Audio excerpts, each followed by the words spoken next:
सहस आस्य उपदेश कर, जगत उदाहरण जतन कियो।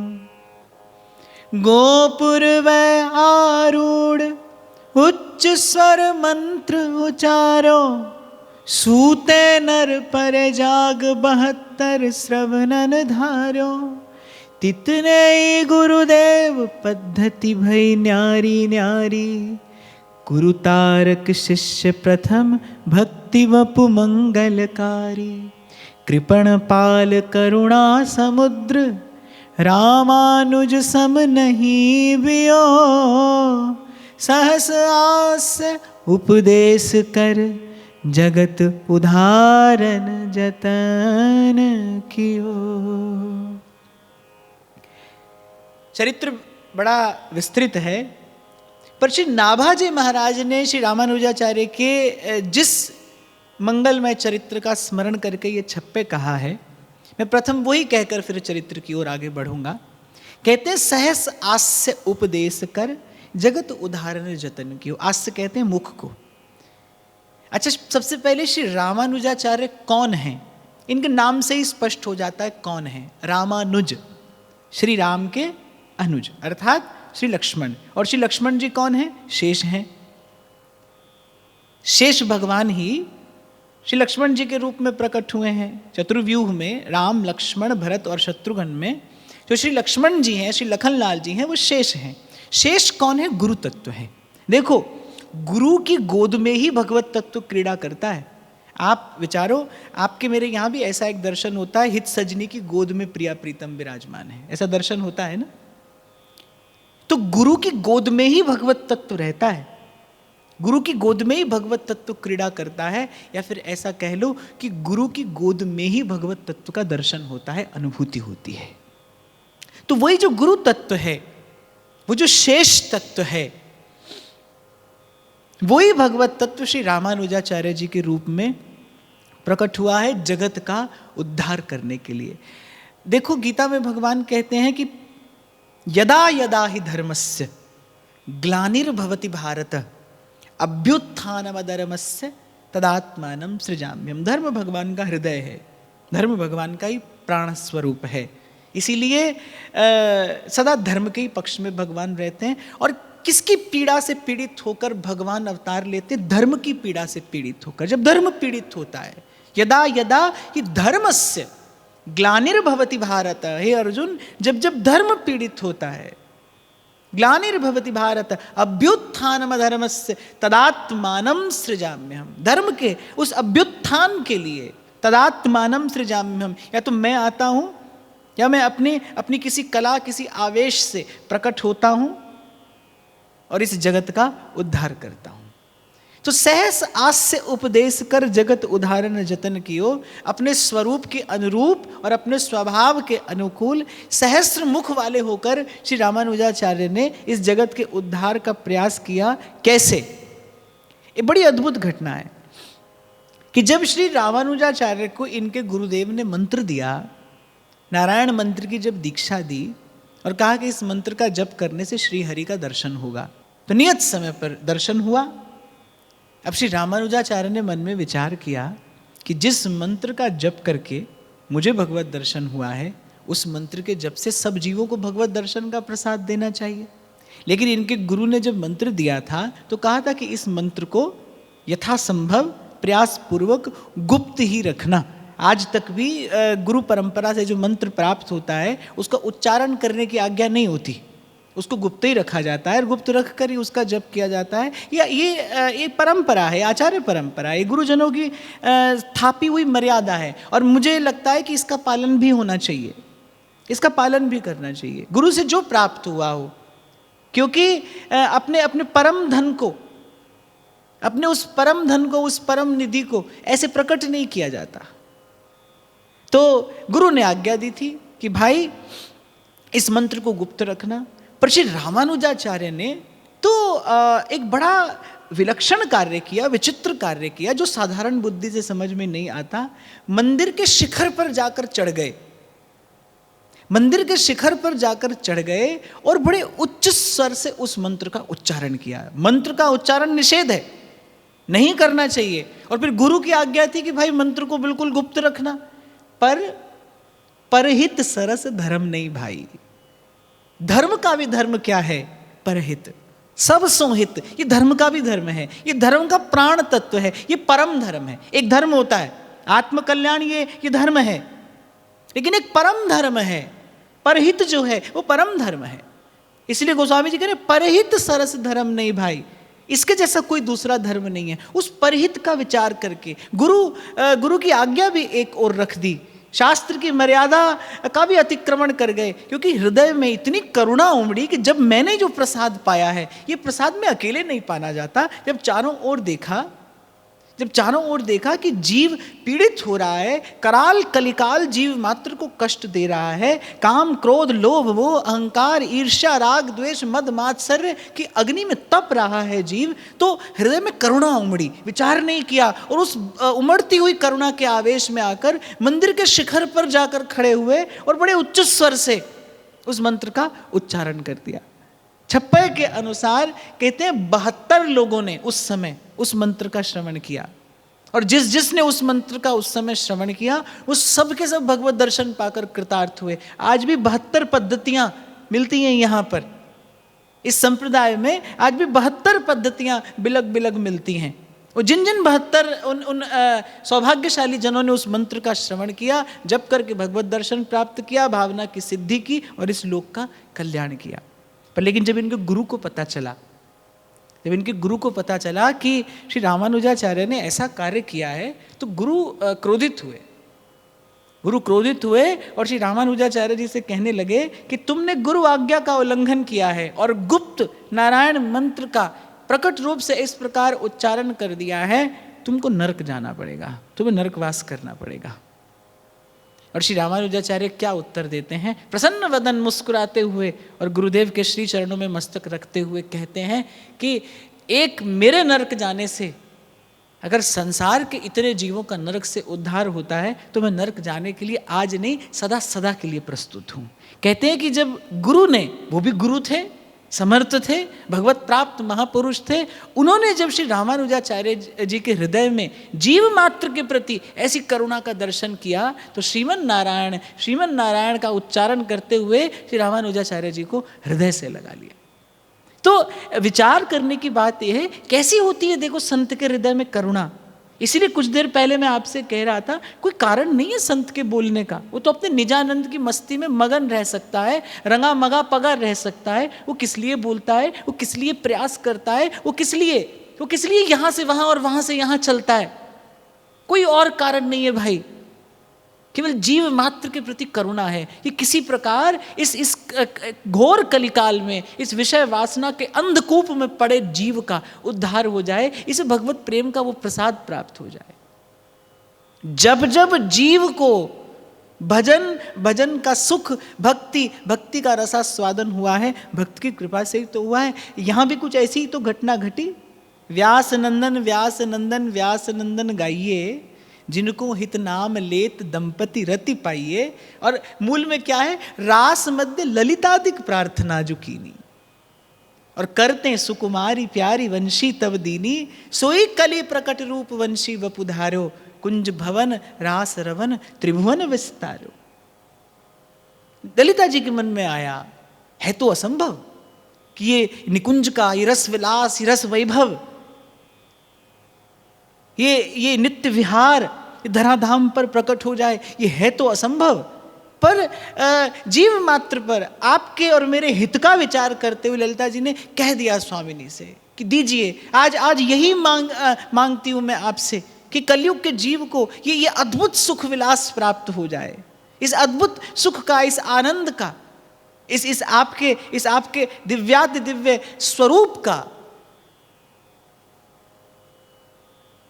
इसके भजन का, इसके सेवन का अधिकार कलयुग के जीव को प्राप्त हो जाए। यद्यपि असंभव था, पर फिर भी भक्त की करुणा के वशीभूत होकर द्रवीभूत चित्त से श्री प्रिया जी ने दे दी वंशी। सोई कली प्रकट रूप वंशी वपुधारो, और कुंज भवन रास रवन त्रिभुवन विस्तारो।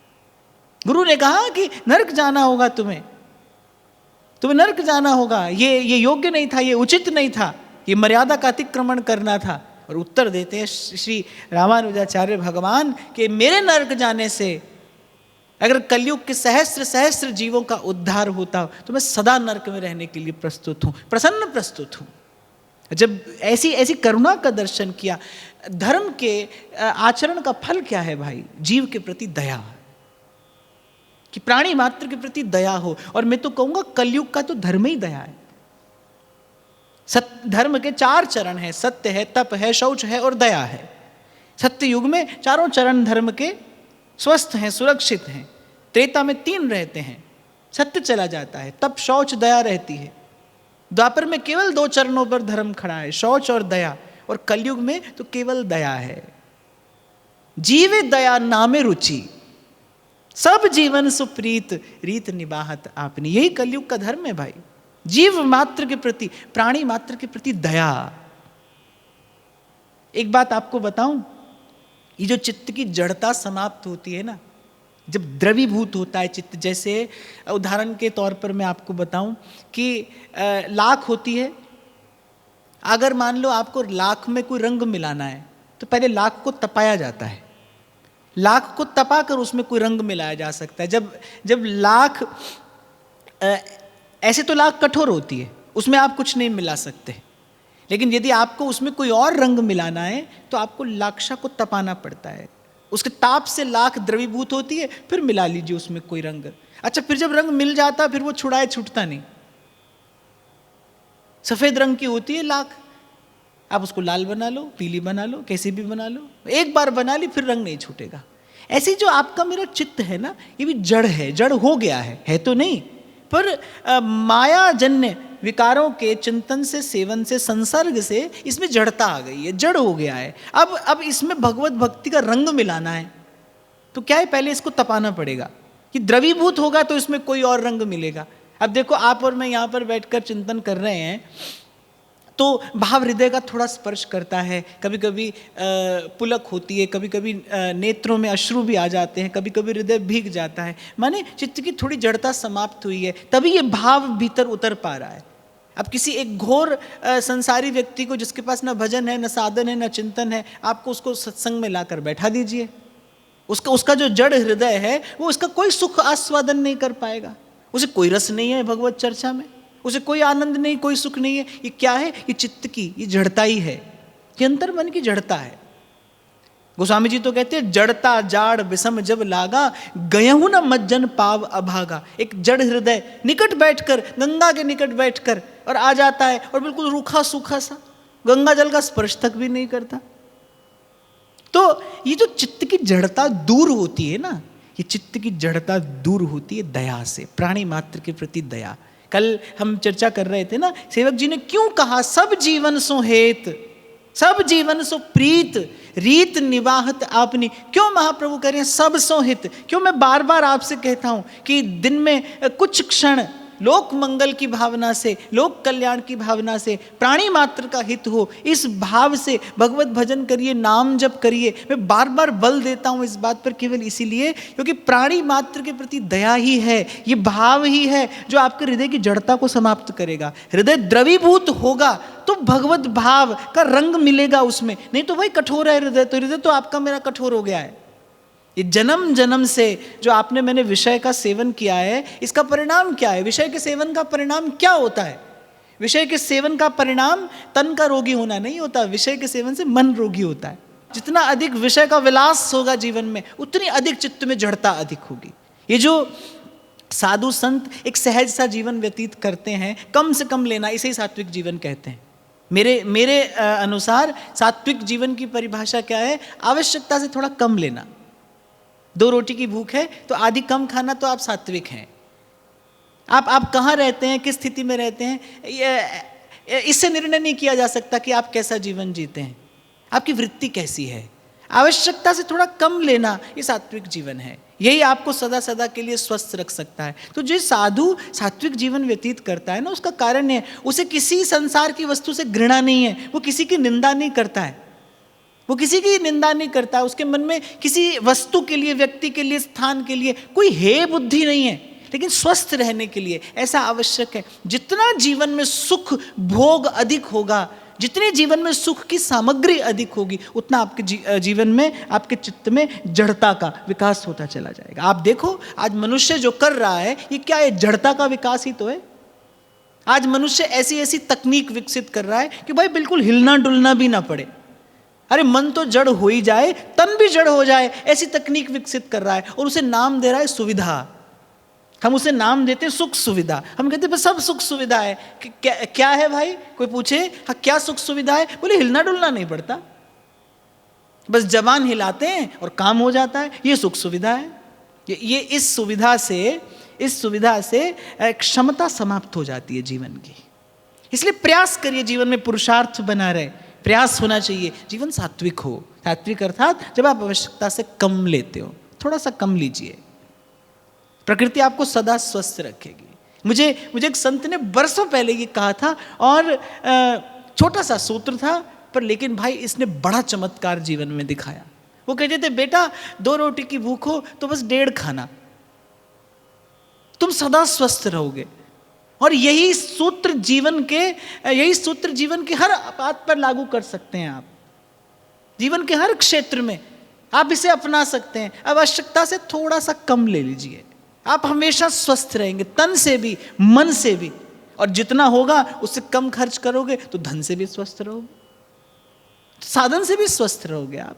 और यही सात्विक जीवन है, यही सात्विक जीवन है। तो जीव मात्र के प्रति जो दया का भाव है, प्राणी मात्र के प्रति जो करुणा का भाव है, इसी से चित्त द्रवीभूत होगा। चित्त की जड़ता इसी भाव से दूर होगी। ये कलयुग का धर्म भी है और चित्त को द्रवीभूत करने की विधि भी है।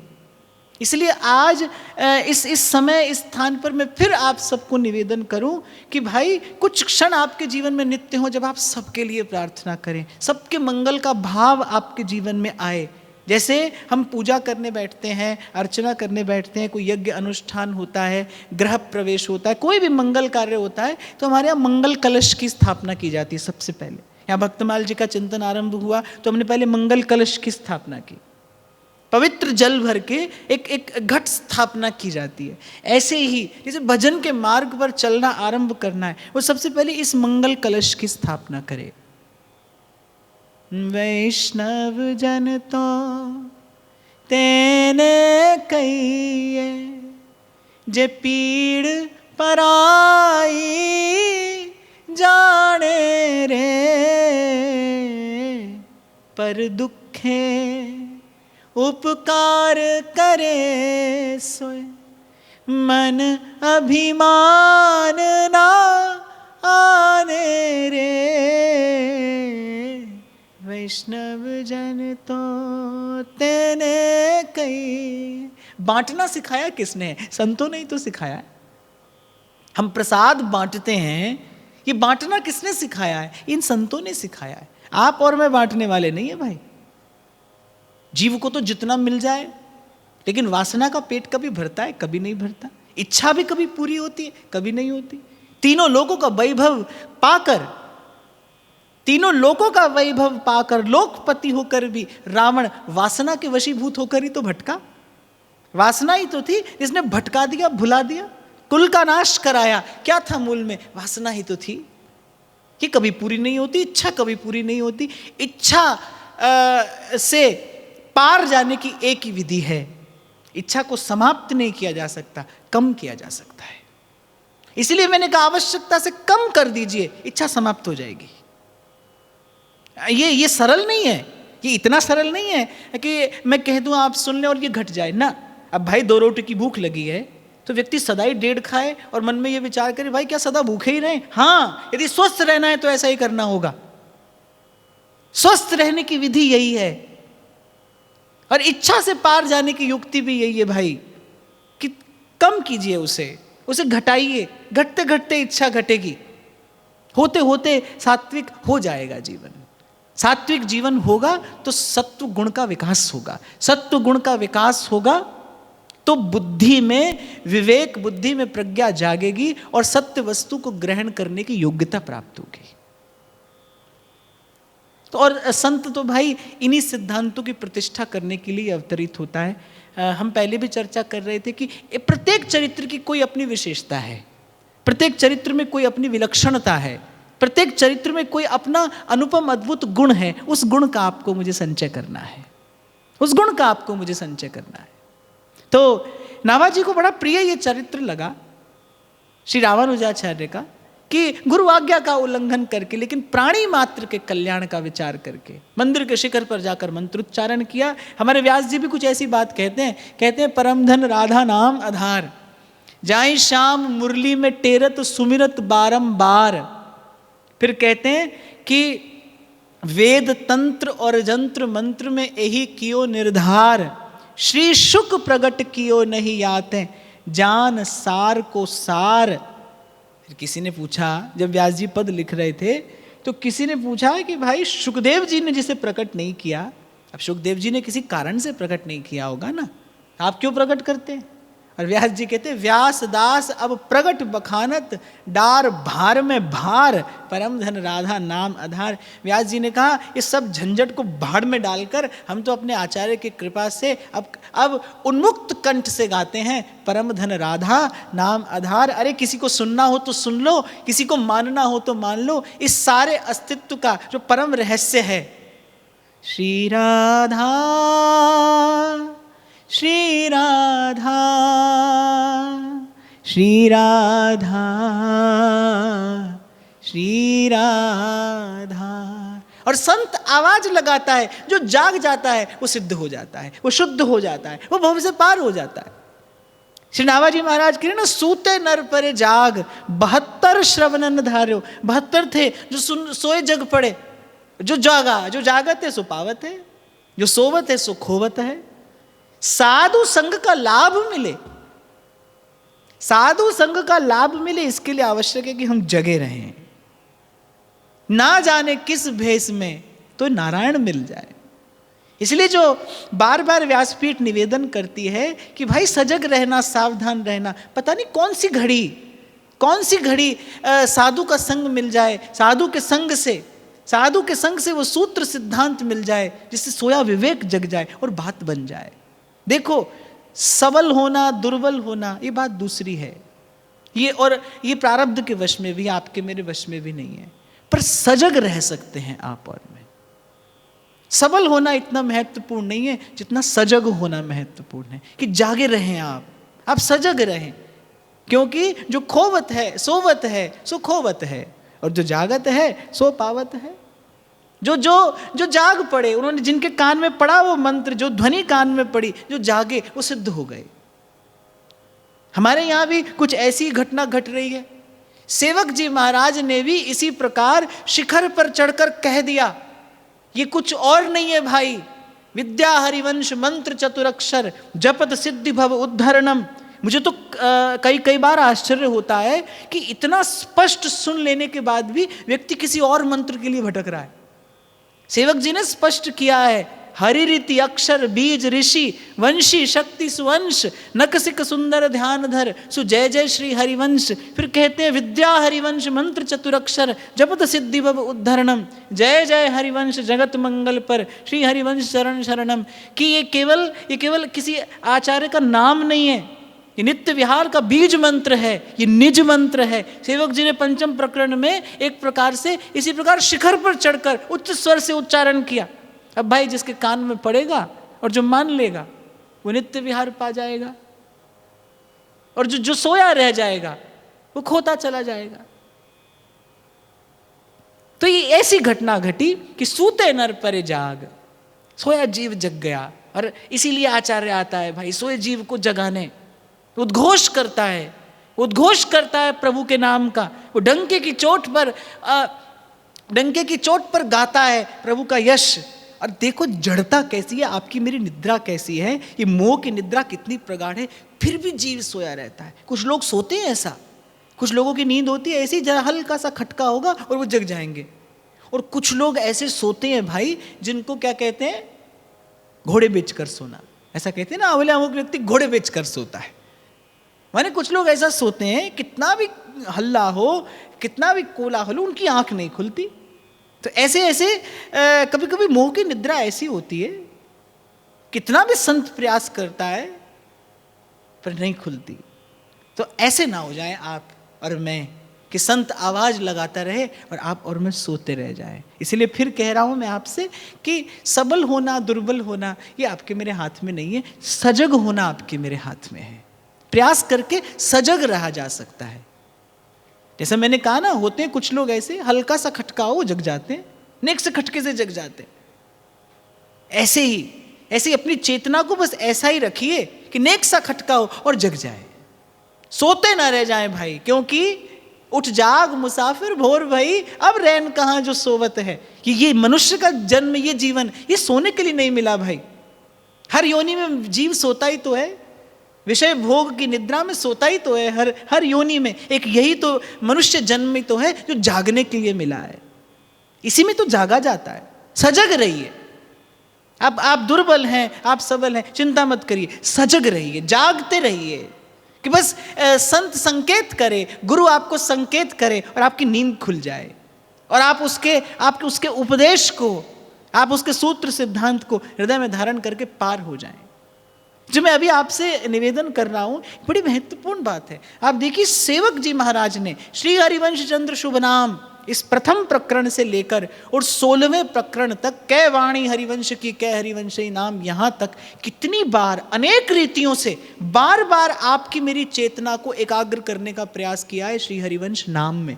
कि किसी प्रकार आपकी मेरी चेतना इस नाम को अपना परम आधार जानकर मानकर अपना समग्र इसे समर्पित कर दे, सारी श्रद्धा और विश्वास इस नाम के प्रति समर्पित हो जाए। पर आप देखो, फिर भी हम, ये बड़ा आश्चर्य होता है मुझे, कोई किस मंत्र के पीछे डोल रहा है, कोई किस मंत्र के पीछे डोल रहा है। ये बड़ा आश्चर्य है। ये क्या है? ये मोह की निद्रा है। बड़ी गहरी निद्रा में सोया है जीव, उच्च स्वर से उच्चारण कर रहा है संत, वो गा रहा है प्रगट बखानत डार भार में भार, और आप और मैं फिर भी नहीं सुन पा रहे, आप और मैं फिर भी नहीं समझ पा रहे। एक बात विचारो, सेवक जी को तो श्री महाप्रभु जी की कृपा से वस्तु मिल गई, वो तो मौन रहते, अपने उस आनंद में छके रहते। गाया हित का यश विलास गाया, हित का जस विलास गाया, नाम का प्रताप कहा, धर्म का स्वरूप समझाया, इष्ट का आराध्य का स्वरूप समझाया, मंत्र प्रकट किया। इसीलिए सेवक वाणी गुरु आज्ञा है। सब कुछ कहा किसके लिए? अरे उनको तो सब मिल ही गया था, आपके मेरे लिए ही तो कहा। गाया कि आप और मैं सुन लें और पा जाएं उस नित्य विहार को, उस सुख रस की एक कणिका आपको और मुझे भी मिल जाए, इसीलिए तो कहा। तो भाई सजग रहना, जागे रहना, हरि का भजन साधु की सेवा होती रहे जीवन में, प्रयास करते रहना। और न जागो तो कम से कम जागन की कर चौंप। दम दम हीरा लाल है, गिन गिन गुरु को सौंप। श्री कुरु तारक जी इनके प्रथम शिष्य हुए। उनके लिए भी श्री नाभाजी कहते हैं, वपु मंगलकारी कृपणपाल करुणा समुद्र, रामानुज सम नहीं बियो। कृपणपाल इसलिए कहा कि जीव कितना कृपण है, ऐसे कृपण जीव का पालन किया है जननी की भांति श्री रामानुजाचार्य भगवान ने प्रकट होकर। जीव कृपण है भाई, आपके और मेरे मन में कहाँ धन्यवाद है? कितना कुछ प्रभु ने दिया, प्रभु दे रहे हैं, फिर भी प्रभु के प्रति कहाँ धन्यवाद है आपके मेरे हृदय में? कृतज्ञता कहाँ है? जीव कृपण भी है और जीव कृतघ्न भी है। ना तो कभी प्रभु के किए उपकार को मानता है और ना कभी कृतज्ञ होता है। ऐसे जीव का पालन भी संत आकर करता है, आचार्य आकर करते हैं। और श्री रामानुजाचार्य भगवान ने तो प्रभु से कहा कि प्रभु हमारे संबंध से भी कोई आपके पास में आए तो आपको उसे स्वीकार करना होगा। आचार्य के संबंध से कोई आए उसे तो स्वीकार भगवान करते ही हैं, पर आचार्य कहते हैं हमारे संबंध से भी, दूर के संबंध से भी कोई आपके पास आए तो उस जीव का आपको कल्याण करना होगा, उस जीव को आपको अंगीकार करना होगा, स्वीकार करना होगा। एक बड़ी सुंदर घटना आचार्य चरण के जीवन में घटी कि एक बार आप अपने शिष्यों के सहित श्री जगन्नाथ भगवान का दर्शन करने के लिए गए। अब श्री जगन्नाथ जी भगवान की सेवा में जो पंडे पुजारी थे वो किंचित वेद विधि का सम्यक प्रकार से पालन नहीं कर रहे थे। अब रामानुजाचार्य भगवान तो आप राम के अनुज हैं, आप श्री राम के अनुज हैं। प्रभु यदि मर्यादा पुरुषोत्तम है तो आप प्रभु के मर्यादा की रक्षा में सदा तत्पर और सावधान रहने वाले हैं। तो आचार्य चरण को तो उन पंडित पुजारियों पर बड़ा क्रोध आया। राजा से कहा, राजा को आज्ञा दी कि तत्काल इन्हें सेवा से बाहर कर दिया जाए, और अपने जो शिष्य उनके साथ थे उन शिष्यों को साथ लेकर और श्री जगन्नाथ भगवान की बिल्कुल वेद विहित विधि से पूजा अर्चना आरंभ कर दी। अब जो वो पंडित पुजारी थे वो बेचारे मंदिर के बाहर जाकर रोने चिल्लाने लगे, बार बार श्री जगन्नाथ जी से क्षमा मांगते हैं कि प्रभु भूल हो गई हमसे, हमारी भूल सुधार लेंगे हम, अब कोई त्रुटि नहीं होगी सेवा में, पर ये सेवा हमसे न ले ली जाए, ये सेवा का सुख हमसे न ले लिया जाए। अब जगन्नाथ जी तो करुणा अवतार हैं। उन्होंने श्री रामानुजाचार्य जी से कहा कि भाई इनको मैंने स्वीकार किया है, इनको मैंने स्वीकार किया है। और सूरदास जी कहते हैं जगत पिता जगदीश जगत गुरु, पर भगत की सहत डिठाई। भक्त डिठाई भी करे, धृष्टता भी करे तो भगवान सह लेते हैं। जैसे जितना भी चंचल चपल बालक हो, पर माँ त्याग तो नहीं देती। हाँ, ये बात दूसरी, कभी फटकार दे पर त्याग नहीं देती। दूध पीता है बालक माँ का, पेट में लात मारता है, माँ उतार कर नहीं रख देती। तो ये जगन्नाथ जी के मन में, वो तो करुणा अवतार है, उनके मन में तो करुणा उमड़ी। वो पंडित पुजारी मंदिर के बाहर बैठकर रो रहे हैं, बिलख रहे हैं, और रामानुजाचार्य जी ने उठाकर निकाल कर सबको बाहर किया कि वेद विधि का पालन नहीं करते, तुमने परंपरा और मर्यादा का अतिक्रमण किया है, तुम भगवत सेवा में रहने योग्य नहीं हो, भगवान के दिव्य श्री अंग को, श्री विग्रह को स्पर्श करने योग्य नहीं हो, और जाने क्या क्या। अब भगवान ने बड़ी विनम्रता से कहा कि देखिए, इनको हमने सेवा में स्वीकार कर लिया है, एक बार अंगीकार किया है, तो अब हम इनका परित्याग नहीं कर सकते। पर भाई अनेक बार भगवान ने कहा, पर श्री रामानुजाचार्य भगवान ने एक नहीं सुनी। और श्री प्रियादास जी तो लिखते हैं, बोले कि प्रतापी भक्त के सामने कभी कभी भगवान की भी नहीं चलती। ये इस चरित्र का बड़े विस्तार से श्री प्रियादास जी वर्णन करते हैं। वो कहते हैं प्रतापी भक्त के सामने तो भगवान की भी नहीं चलती। भगवान को श्री रामानुजाचार्य जी की बात माननी पड़ी। उस समय तो कुछ नहीं कहा, पर प्रभु के हृदय में तो करुणा उमड़ रही थी उन पंडित पुजारियों को देखकर। आचार्य अपने स्वरूप में स्थित हैं, प्रभु अपने स्वरूप में स्थित हैं, और ये बड़ी विचित्र स्थिति उत्पन्न हो गई। उन्होंने कहा कि मैं इन्हें सेवा में आने नहीं दूंगा। भगवान कुछ भी कहते, भगवान ने कहा भाई हम पतित पावन हैं, हम तो पतित पावन हैं, हम पतितों को पावन करने वाले हैं। तो श्री रामानुजाचार्य भगवान ने कहा बने कैसे हो पतित पावन? धर्म को धारण करके ही तो आप भगवान हैं। आप धर्म छोड़ दें फिर आप कैसे भगवान हैं? तो भगवान कुछ भी कहते, रामानुजाचार्य भगवान उत्तर दे देते, और बिल्कुल वेद विहित उत्तर देते। भगवान हर प्रश्न के बाद मौन हो जाते। फिर अंततः भगवान को लगा कि भाई ऐसे तो पार नहीं पड़ेगी। क्या किया भगवान ने? गरुड़ जी का स्मरण किया। गरुड़ जी उपस्थित हुए और भगवान ने कहा भाई ये जब सब लोग रात को सोएं तो रात को इनको सोते सोते ही अपने घर पहुंचा दो। तो सोए तो जगन्नाथपुरी में, स्वयं श्री आचार्य चरण और उनके जितने शिष्य थे सोए तो सब श्री जगन्नाथपुरी में। और अगले दिन उठा, अगले दिन जब जगे तो क्या देखते हैं कि कांचीपुरी में जगे हैं। तब श्री रामानुजाचार्य जी के हृदय में प्रभु के स्वभाव का विचार हुआ कि ऐसी कवन प्रभु की रीत, बिरध हेतु पुनीत परिहर पामरन पर प्रीत। इसीलिए उस दिन मैं आपसे निवेदन कर रहा था, भाई हम कोई अपराध रहित सेवा नहीं कर सकते, कर नहीं रहे और कभी कर भी नहीं पाएंगे। ये तो प्रभु की करुणा है, ये तो प्रभु की करुणा है कि वो जीव के दोष का विचार ही नहीं करते। प्रभु ने आचार्य चरण से कहा इनके तुच्छ नगण्य दोष मैं तो कभी उनकी ओर देखता भी नहीं। आप कहते हैं कि ये आचार विचार का ठीक प्रकार से पालन नहीं करते, पर मैंने तो कभी दृष्टि भी नहीं डाली इनके तुच्छ नगण्य दोषों की ओर। मैं तो केवल ये जानता हूं कि मेरे हैं, ये जैसे भी हैं पर ये मेरे हैं। और प्रभु ने अपने सहज सरल सरस स्वभाव की प्रतिष्ठा की कि श्री सूरदास जी कहते जा को हरि अंगीकार कियो ताके कोटि विघन हरि नासे। कि जिसको प्रभु एक बार स्वीकार कर लेते हैं उसके कोटि विघ्न बाधाएं उसके भीतर बाहर की नष्ट करके उसे अभय पद प्रदान करते हैं।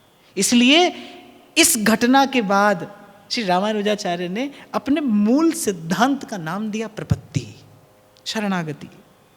कि जीव भगवान के शरण हो जाए, बस इससे उसका कल्याण हो जाता है। हे नाथ मैं आपका हूं, हे मेरे नाथ मैं आपका हूं, आप मेरे हैं, मैं आपसे दूर ना रहूं, आप मुझसे दूर ना रहें, और हे मेरे नाथ बस मैं आपको भूलूं नहीं। ये शरणागति है, ये शरणागति परम धर्म है। इससे श्रेष्ठ न कोई और साधन है और इससे बड़ा न कोई और सिद्धांत है। जब श्री रामानुजाचार्य ने देखा कि किस प्रकार श्री जगन्नाथ ने, किस प्रकार करुणावतार ने, करुणा निधान ने अनेक अनेक दोषों को अनदेखा करते हुए पुनः उन्हीं पंडे पुजारियों को अपनी सेवा में रखा। यद्यपि श्री रामानुजाचार्य जी ने भी जो कहा था वो प्रभु के ही सुख का विचार करके कहा था कि आचार विचार का पालन नहीं करते, भगवान के श्रीअंग का स्पर्श करते हैं, भगवान के श्री विग्रह का स्पर्श करते हैं, भगवत सेवा की मर्यादा का ठीक प्रकार से पालन नहीं करते, प्रभु को कष्ट होता होगा। तो श्री रामानुजाचार्य जी ने ये जो भी किया ये प्रभु के ही सुख का विचार करके किया, धर्म का विचार करके किया, मर्यादा का विचार करके किया, जो आचार्य स्वरूप में प्रतिष्ठित होने के कारण पूर्ण रूपेण उचित ही था। पर फिर भी प्रभु ने कहा ये भाई जीव जैसा भी है मेरा। कोटि विप्र बध लागई जाऊ, आए शरण तजहू नहीं ताहू। इसे मैं अस्वीकार नहीं कर सकता, इसका त्याग नहीं कर सकता, इसे छोड़ नहीं सकता। भगवान ने कहा यदि हम भी छोड़ देंगे, दोष देखकर तो संसार भी छोड़ देता है। संसार क्या है, ऐसा ही तो है, गुण देखकर पास रख लेता है, दोष देखकर छोड़ देता है। पतिदेव कहते हैं भाई पत्नी से बड़ा प्रेम है, पत्नी से बड़ा प्रेम है, पत्नी पड़ जाए बीमार और 2-4 बरस बीमार पड़ी रहे तो वही पतिदेव मंदिर में मनौतियां मांगते डोलते कि भगवान इसे मुक्त कर दो। होता है कि नहीं ऐसा? संसार में बहुत बार ऐसा देखने में आता है। घर का ही व्यक्ति सुहृद संबंधी कहता है बोले महाराज बस अब कृपा करो और इन्हें मुक्ति मिल जाए। वो क्या है? ये संसार का स्वरूप है भाई। वो गुण देखेगा तो अपने पास रखेगा। सेवक जी महाराज कहते गुण मानी संसार, गुण देखेगा अपने पास रखेगा, दोष देखेगा त्याग कर देगा। इसलिए कभी मत इस भूल में पड़ना कोई आपसे प्रेम कर रहा है। प्रत्येक व्यक्ति अपने सुख से प्रेम कर रहा है भाई। जगत में झूठी देखी प्रीत, कोई आपसे प्रेम नहीं कर रहा। आपसे प्रेम वो करता है बस, जीव से प्रेम केवल भगवान करते हैं। जीव के दुख की प्रतीति केवल प्रभु को है, किसी को नहीं, संसार को नहीं हो सकती। और बुरा भी मत मनाना, इसमें कुछ बुरा भी मत मनाना और लड़ झगड़ कर कहीं चल भी मत पड़ना। ऐसा ही है संसार, ऐसा ही है, बस इसको समझ लेना, बहुत आशा ना लगाना इससे।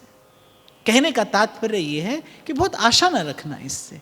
आशा एक राम जी से, दूजी आशा छोड़ दे, नाता एक राम जी से, दूजा नाता तोड़ दे। संसार को समझने का फल क्या है? संसार की आशा समाप्त हो जाए। तुम आशा विश्वास हमारे, आशा भी प्रभु की, विश्वास भी प्रभु का। और अपने मन में अपने मन से कहते रहना बार बार, अरे मन तेरा दुख तेरी पीड़ा एक केवल मनमोहन जानता है, तुझे कभी विश्राम मिलेगा तो वहीं मिलेगा। इसलिए ध्रुवदास जी कहते हैं अब तू मेरो कयो कर, जुगल चरण चित जोर। अरे मन अब मेरा कहा कर, और बस के वृंदा विपिन में इतनो बड़ो सयान, युगल चरण के भजन बिन निमिष न दीजे जा। तो ऐसा अद्भुत कौतुक प्रभु ने करके दिखाया और प्रीत की रीत की प्रतिष्ठा की। भगवान की इस लीला के मूल में हेतु ये है कि भाई प्रेम और शरणागति, इससे श्रेष्ठ कोई और धर्म और सिद्धांत नहीं है। जीव शरणागत हो जाए तो भगवत प्रेम का अधिकारी हो जाता है। यही तो गीता में भी भगवान ने अर्जुन से कहा ना अंत में, अरे बहुत कह सुन लिया अर्जुन, कितने प्रश्न पूछेगा मुझसे, इन प्रश्नों का कोई अंत नहीं है। यदि विश्राम चाहता है, सर्वधर्मान परित्यज्य मामेकं शरणं व्रज। छोड़ ये धर्म अधर्म, ये पाप पुण्य, ये भला बुरा, ये सब छोड़ और इस द्वंद्व से मुक्त होने के लिए माम एकम शरणम व्रज, मेरे शरण में आ जा। जीव शरण में आ जाए बस यही से, ऐसे इसी विधि से उसका कल्याण है।